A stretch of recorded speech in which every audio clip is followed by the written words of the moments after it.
Club house chat में विवाद में फंसे दिग्विजय सिंह की अब सफाई आई है। दिग्विजय सिंह ने कहा है कि बीजेपी नेताओं को मेरा बयान समझ में ही नहीं आया। उन्होंने अंग्रेजी में शब्दों को गलत मतलब निकाल लिया है। अंग्रेजी के शब्दों का कांग्रेस पार्टी जम्मू कश्मीर में जिस तरीके से धारा 370 हटाया गया उसका विरोध करती रही है। संसद में भी हमने इसी स्टैंड से विरोध किया था। हमारा मानना है कि इस फैसले में वहां की जनता को शामिल नहीं किया गया। ये दिग्विजय सिंह ने सफाई दी है अपने बयान में। क्लब हाउस वाला ऑडियो पहले आपको सुनवा देते हैं। Democracy was not there in Kashmir when they revoked Article 370. Then Insaniyat was not there because they put everyone behind bars. And Kashmiriyat is something which is basically the fundamentals of secularism. Because in a Muslim majority state, there was a Hindu Raja, and both worked together. In fact, the reservation in Kashmir was given to the Kashmiri Pandits in government services. So therefore, the decision of revoking Article 370 and reducing the statehood of J&K is extremely, I would say, sad decision, and the Congress party would certainly have to have a relook on this issue.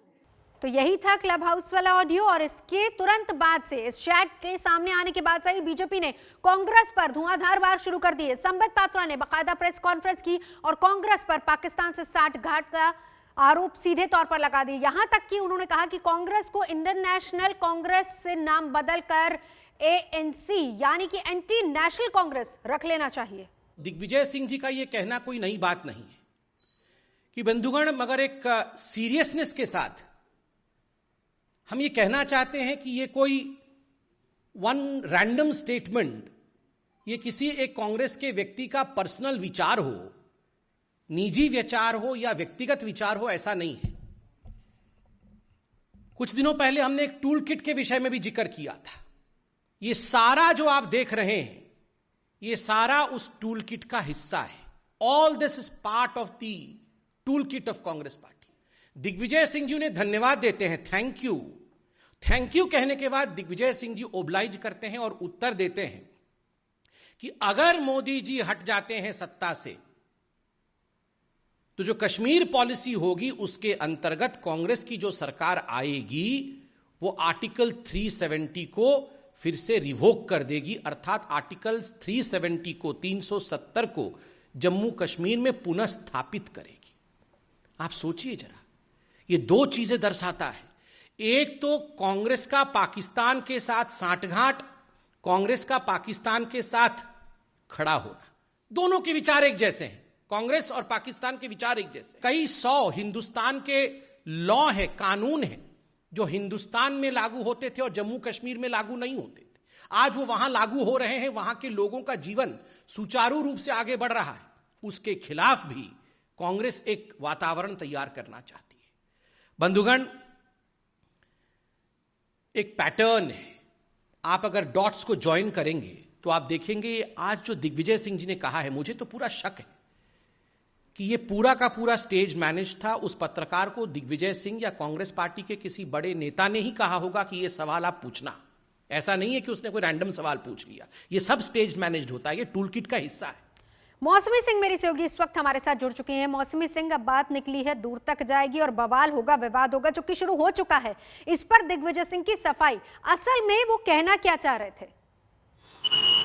देखिए, कुल मिला के दिग्विजय सिंह से भी हमारी बातचीत हुई है। दिग्विजय सिंह ने कहा है कि लगातार कांग्रेस ने आर्टिकल 370 का संसद में भी विरोध किया था।